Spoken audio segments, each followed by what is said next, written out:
There is a man standing at his own funeral. He cannot speak. He cannot correct the stories being told about him. And as he listens, he realizes something horrifying. The people praising him loudest are the very ones he trusted with his secrets, his ambitions, his fears, his plans, and in his silence, he watches them use every piece of him against the family he left behind. This is not fiction. This is what Seneca warned his friend Lucilius about 2,000 years ago, in a letter that should be read by every person who has ever felt the urge to explain themselves, to prove themselves, or to be understood by people who were never worthy of that gift. Because here is the truth almost no one tells you. The world does not reward openness, it rewards discretion. And the Stoics, Marcus Aurelius, ruler of an empire, Epictetus, a man born into slavery, and Seneca, advisor to a tyrant, all arrived at the same conclusion from 3 completely different lives. Say less, reveal less, protect the inner citadel. Today, you are going to learn the 10 things a Stoic never tells another person. Not because they are cold, not because they are secretive for the sake of secrecy, but because they understand something about human nature that most people spend a lifetime learning the hard way, usually through betrayal. Welcome to Wisdom of the Stoics, ancient wisdom for the modern mind. On this channel, we take the 2,000-year-old philosophy that guided emperors, freed slaves, and helped ordinary people endure extraordinary hardship, and we translate it into something you can actually use today in your career, your relationships, and your own mind. If you have ever felt like the world moves too fast, demands too much, and rewards the wrong things, you are exactly who this channel was built for. So settle in, because what you are about to hear may change the way you speak to every single person in your life, starting today. Let's begin with someone who learned this lesson the hardest way possible. Elena had always been the person who shared everything. At the office, at dinner parties, in long phone calls with her sister, she wore her inner life like an open book, believing that vulnerability was strength and secrecy was weakness. When she got a new job offer that doubled her salary, she told her closest co-worker, Priya, before she had even signed the contract. She wanted to celebrate. She wanted someone to be happy for her. Priya smiled. Priya congratulated her, and Priya went straight to their shared manager and quietly planted doubts about Elena's loyalty to the team, ensuring that when Elena's counteroffer conversation happened, the company suddenly seemed far less interested in retaining her. Elena never got the raise she was hoping for internally. She left anyway, wounded not by the job, but by the discovery that the person she trusted most in that building had used her own excitement as a weapon against her. It took Elena months to understand what had actually happened. It wasn't that Priya was uniquely evil. It was that Elena had violated a principle so old, so consistently proven across every culture and century, that philosophers had been writing about it since before the Colosseum was built. Seneca said it plainly in his letters. Rare is the loyalty that can be trusted with everything.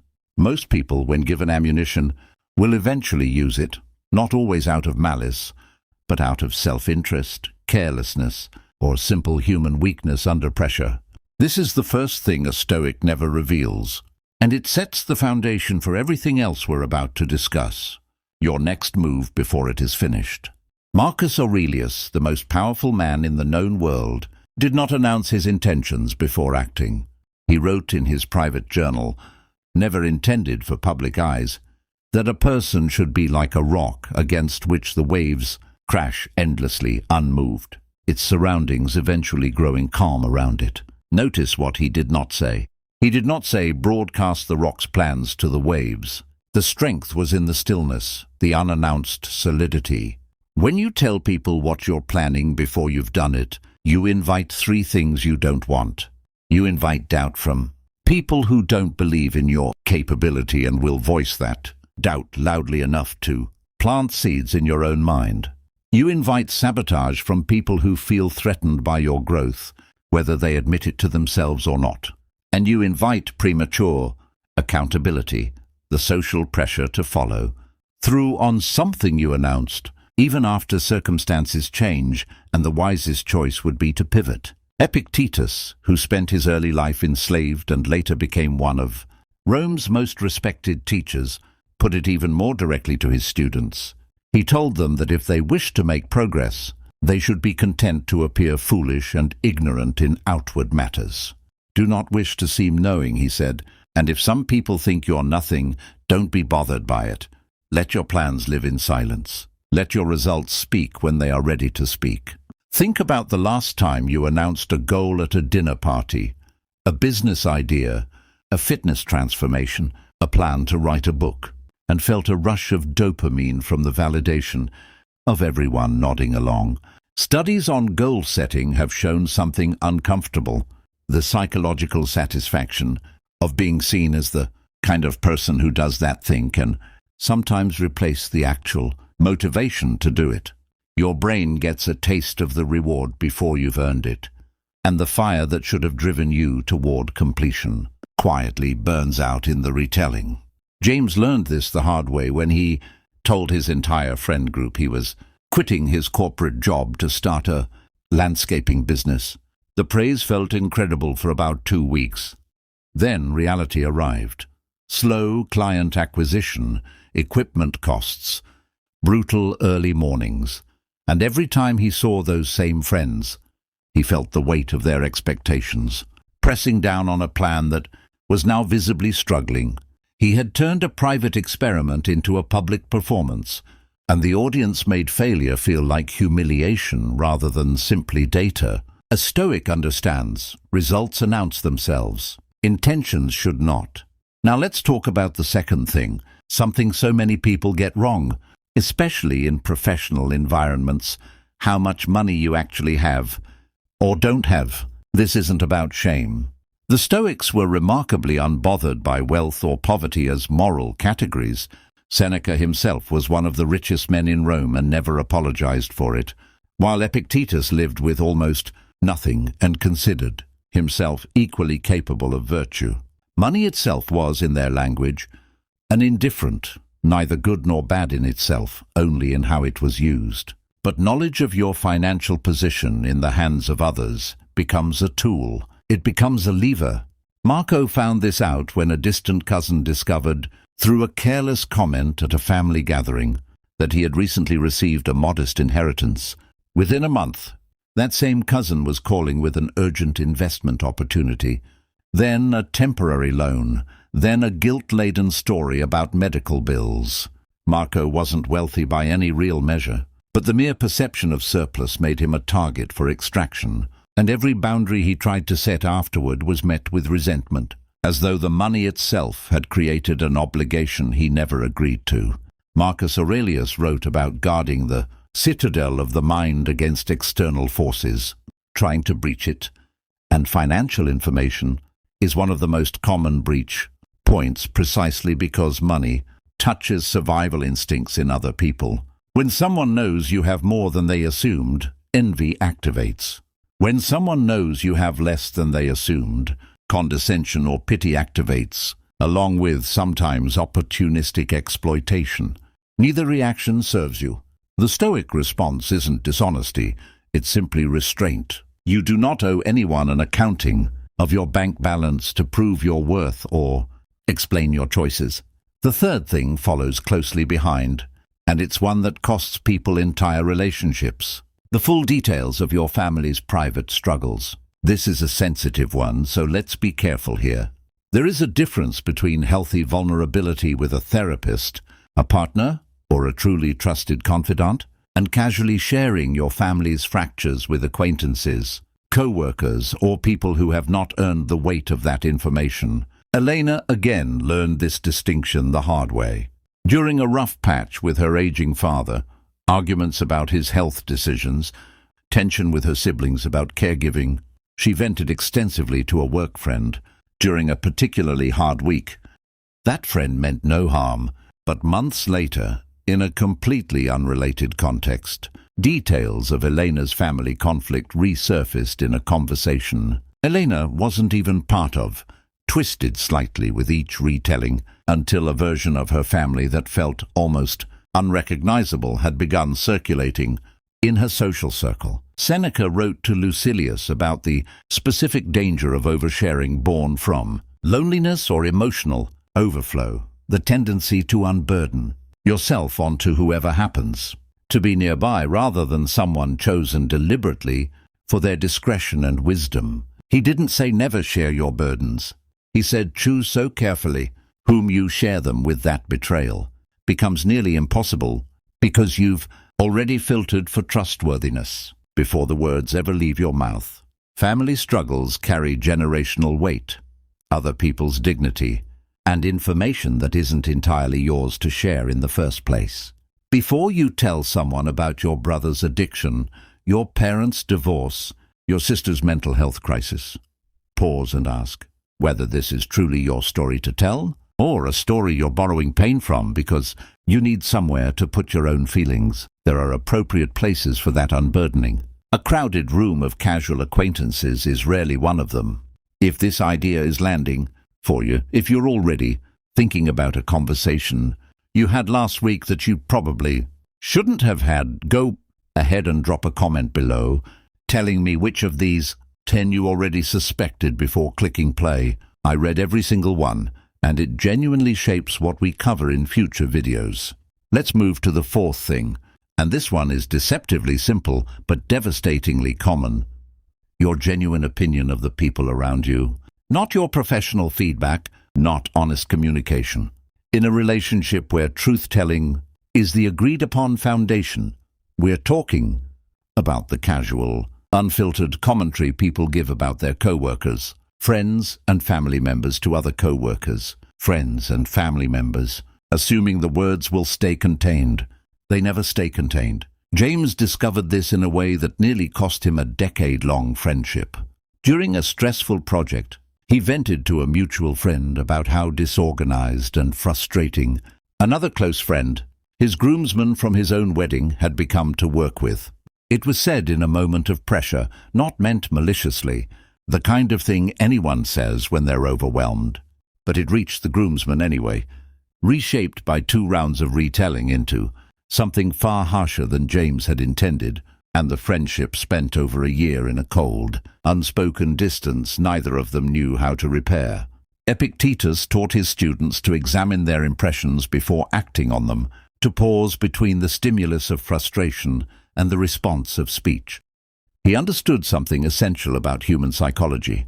Words spoken in a moment of irritation are rarely a complete or fair picture of how you actually feel about someone, yet those words, once released, take on a permanent life independent of your intent. The person who receives your complaint doesn't receive your full context, your history, your affection alongside your frustration. They receive a flattened, weaponizable fragment. This doesn't mean suppress every honest thought forever. It means recognize that criticism travels faster and mutates more than praise ever does. And choose your words about others as though they will eventually, somehow, reach the person you're describing, because more often than you'd expect, they will. The fifth thing is one that catches even disciplined people off guard. Your specific weaknesses and insecurities, especially early in a relationship, professional or personal. There's a modern obsession with radical transparency, the idea that revealing your flaws immediately builds trust and intimacy. Sometimes it does, but timing and audience matter enormously, and the Stoics understood something that modern self-help often forgets. Not everyone who asks, "What's your biggest weakness?" deserves your honest answer, and not everyone who seems to be listening with empathy is actually safe. Marco, still early in a new job, made the mistake of confiding to his manager during a casual one-on-one that he struggled deeply with public speaking and felt anxious every time he had to present to the executive team. He meant it as an invitation for support, maybe some coaching, some patience. Instead, when the next round of promotions came up, that admitted weakness, logged somewhere in the back of his manager's mind, became the quiet, unstated reason he was passed over for a client-facing role he was actually qualified for. Nobody told him this directly. He only pieced it together months later, looking back at the timeline. Marcus Aurelius, in his private writings, was remarkably candid about his own flaws, his temper, his moments of weakness.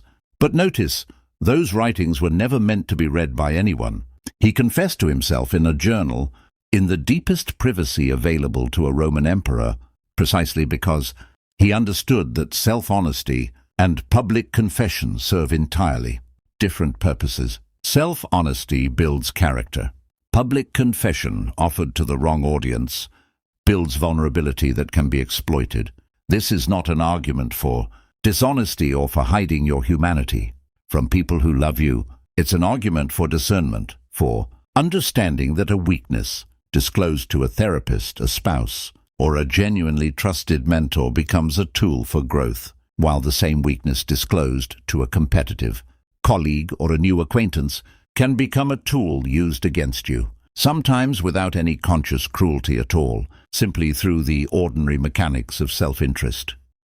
Now the sixth thing, and this one touches something almost everyone struggles with, how much you actually care about someone's opinion of you. This sounds counterintuitive at first. Isn't honesty about your feelings a virtue? But there's a specific trap here that the Stoics identified with startling precision. The moment you reveal to someone exactly how much their approval matters to you, you hand them quiet control over your emotional state, whether they intend to use it or not. Elena experienced this with a mentor she deeply admired early in her career. In an unguarded moment, she told this mentor how much his opinion of her work meant, how his approval felt like validation of her entire professional identity. It was a sincere, vulnerable thing to say. But from that point forward, whether consciously or not, that mentor's occasional criticism landed with disproportionate weight, and Elena found herself making career decisions based on managing his perception of her, rather than pursuing what actually aligned with her own values and goals. She had, in effect, outsourced a piece of her self-worth, and she had told him exactly where the outsourcing office was located. Epictetus built an entire philosophical framework around this exact danger. He taught that some things are within our control, our judgments, our desires, our reactions, and some things are not, including, crucially, what other people think of us. The moment we treat someone else's opinion as something we desperately need, we've handed them power over the one domain that was supposed to remain entirely ours. And when people sense that power, intentionally or not, they use it, sometimes to motivate you, sometimes to manipulate you, sometimes simply because human beings instinctively probe for leverage in every relationship, even loving ones. This doesn't mean becoming cold or indifferent to everyone. It means guarding the knowledge of exactly whose opinion holds weight with you, because that knowledge, once given away, is remarkably difficult to take back. The seventh thing is closely related and possibly the most quietly destructive of all: your long-term dreams before you have the power or resources to defend them. There's a particular kind of dream killing that happens, not through malice but through the accumulated weight of other people's doubt, delivered in small, well-meaning doses. You tell your family you want to leave your stable career to become an artist, a writer, an entrepreneur, and even the most loving among them will offer just being realistic. Commentary that, repeated enough times, begins to sound like the truth rather than the fear it actually is. Marco kept his dream of eventually owning his own landscaping company entirely private for nearly 3 years, while he built savings, learned the business quietly on weekends, and made connections in the industry.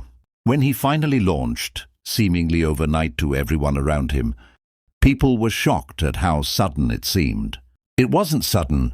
It had been 3 years in the making, protected from 3 years of well-meaning discouragement he simply never gave anyone the opportunity to offer.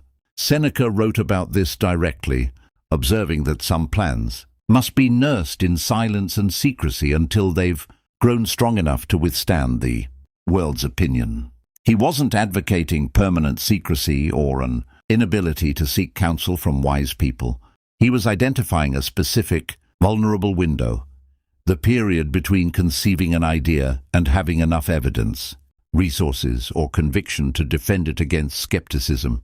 during which the idea is simply too fragile to survive contact with doubt, even well-intentioned doubt from people who love you. Think of a young seedling. Expose it to frost too early and it dies, before it ever had the chance to grow roots deep enough to survive on its own. Your dreams, in their earliest form, deserve that same protection.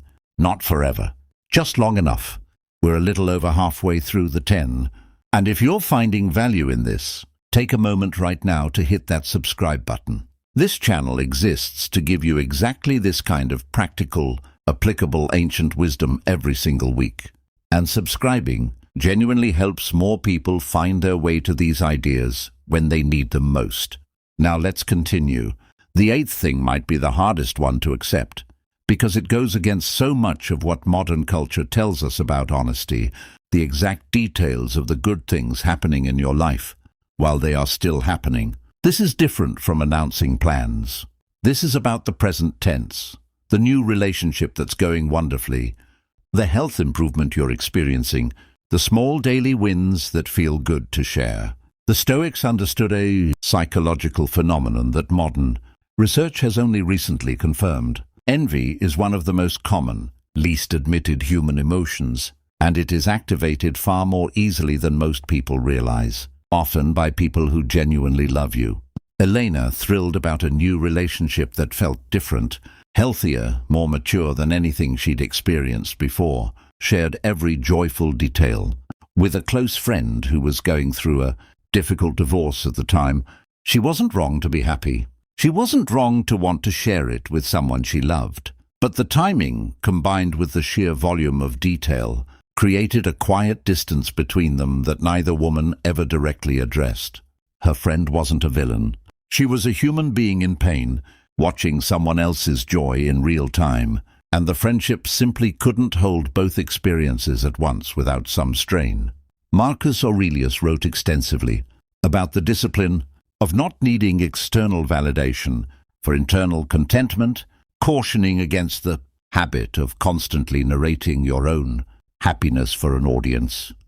There's a subtle but important difference between experiencing joy and performing joy for others to witness. The former sustains itself. The latter becomes dependent on the audience's reaction and vulnerable to their envy, their indifference, or their unspoken resentment. This isn't a call to hide your happiness entirely from the world, and it certainly isn't a call to be dishonest with the people who deserve to celebrate with you. It's a call to be selective about the volume, the timing, and the audience, and protecting your good fortune the way you'd protect anything valuable by not displaying it to everyone who happens to be nearby. The 9th thing is one that touches nearly everyone who has ever had a difficult period in their career. Exactly why you left your last job in unfiltered detail. Most people, when asked about a previous employer, feel a pull to explain themselves fully, to justify their departure, to make sure the listener understands they weren't at fault. This instinct is completely human. It's also, professionally speaking, almost always a mistake. James left a company after what he considered a genuinely toxic situation with a manager who took credit for his work repeatedly. In interviews afterward, he found himself wanting to explain the full story, the specific injustices, the timeline of grievances. Each time he gave in to that urge, he noticed something in the interviewer's expression shift, subtly, almost imperceptibly, toward caution. Not because his story wasn't true, but because interviewers, hiring managers, and even casual acquaintances have learned, through pattern recognition, that the person providing extensive, emotionally charged detail about a past conflict, however justified, often becomes the person telling that same story about them one day. Epictetus taught that we don't get to control how our words are received, only how carefully we choose them, and this is precisely the kind of situation where careful, minimal disclosure protects you far more than an exhaustive, honest account ever could. You can be truthful without being total. It wasn't the right fit, and I'm looking for an environment where I can contribute more fully, carries the essential truth without handing a stranger, a colleague, or a future reference the entire emotional weight of an experience they weren't part of and cannot fully judge fairly. This applies well beyond job interviews. Every difficult ending, a friendship, a relationship, a business partnership, invites the same temptation to over-explain, to justify, to make sure everyone understands your side completely. The Stoic path is simpler and ultimately more dignified. State enough truth to be honest, and no more than that. Which brings us to the 10th and final thing, the one that ties every previous lesson together into a single, powerful principle: never reveal what truly hurts you. Not because pain should be hidden from everyone forever in cold isolation. That is not Stoicism. That is a misunderstanding of it that has unfortunately become popular in modern culture. The actual Stoic position is far more precise. Pain, when revealed indiscriminately, becomes a map that others can use to find your softest, most defenseless places, whether they intend harm or not. Reveal it selectively to people who have earned the privilege of that knowledge through demonstrated loyalty over time, and it becomes something entirely different, a bond, a foundation for genuine intimacy, a source of healing rather than exposure.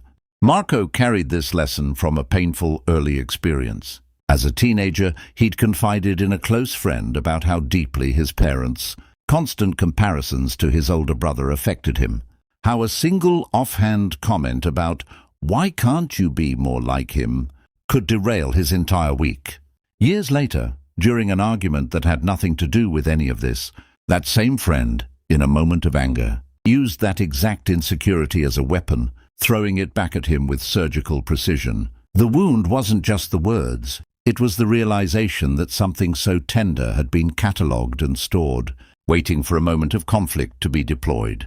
Marcus Aurelius, ruling an empire while burying multiple children, enduring betrayal from those closest to him, wrote his most searing pain not for an audience but for himself alone, in a private journal never intended to be read by another living soul. He processed his grief. He examined his fear. He confronted his mortality directly and repeatedly, but he did so in a space entirely protected from external use, external judgment, external weaponization. This is perhaps the deepest wisdom of everything we've covered today.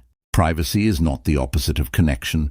It is the precondition for real connection, because it forces you to distinguish between the people who have earned access to your inner world and the people who merely happen to be present in your life. When you protect your deepest pain from everyone indiscriminately, you eventually find the small handful of people who deserve to hold it, and with them, when you finally do share it, the sharing means something entirely different than it would have meant, scattered carelessly across every casual conversation along the way. So here is what all 10 of these threads weave together into. This is not a philosophy of secrecy for its own sake, and it's certainly not a philosophy of coldness or distrust toward the entire world. Marcus Aurelius loved deeply. Seneca wrote with extraordinary warmth to his friends. Epictetus built genuine community among his students. The Stoics were not hermits guarding empty fortresses. They were people who understood something that most of us learn only through painful experience. That discretion is not the absence of love, but the architecture that allows real love, real trust, and real intimacy to exist safely, protected from the ordinary carelessness and self-interest that define most casual human interaction. Think of your inner life as a garden behind a wall. You don't build that wall because you hate visitors. You build it because a garden left completely open to every passerby gets trampled, picked over, and eventually stripped bare, regardless of anyone's intentions. The wall isn't cruelty. The wall is what makes the garden possible at all. And the people you choose to hand a key, genuinely, deliberately, over time, based on evidence rather than hope, those are the people with whom real intimacy becomes possible, because you've protected the space enough for something real to grow inside it. Elena, James, and Marco each learned this lesson through loss, a job opportunity, a friendship, an old wound reopened. You don't have to learn it the same way. You can learn it right now, from a Roman emperor writing by candlelight 2,000 years ago, From a former slave teaching students in a modest school, from an advisor navigating the most dangerous court in the ancient world. They all arrived at the same conclusion from wildly different lives. And that convergence alone should tell you something about how universal, how timeless this principle really is. Before you go, I want to ask you something directly. Which one of these 10 hit closest to home for you? Was it the dream you kept too quiet for too long? Or the one you shared too soon and watched wither under other people's doubt? Was it a family struggle you shared with the wrong person, or a piece of pain that someone later used against you exactly when you least expected it? Write it in the comments, not the whole story if you're not ready to share it publicly, just which number it was. You'll be amazed how many other people reading through those comments will recognize themselves in your answer, and that, more than anything else, is how this small corner of the internet becomes a genuine community rather than just another video you watched once and forgot. If this resonated with you, if you felt even one of these 10 land somewhere real, do 3 things before you leave. Like this video, because it tells YouTube to show this exact kind of wisdom to someone else out there who needs to hear it just as much as you did today. Subscribe to Wisdom of the Stoics, because we release content exactly like this every single week, translating ancient philosophy into modern, usable guidance for your career, your relationships, and your own mind. And share this with the one person in your life is far too open with the wrong people, not to embarrass them, but because sometimes the people who love us most are the ones who most need to hear that protecting yourself is not the same as closing yourself off. The Stoics didn't build walls to keep the world out. They built walls to make sure that what was inside was worth protecting in the first place. Guard your inner citadel. Choose carefully who holds the key. And until next time, remember, the wisdom of the ancients is still waiting for you, right here, whenever you need it most.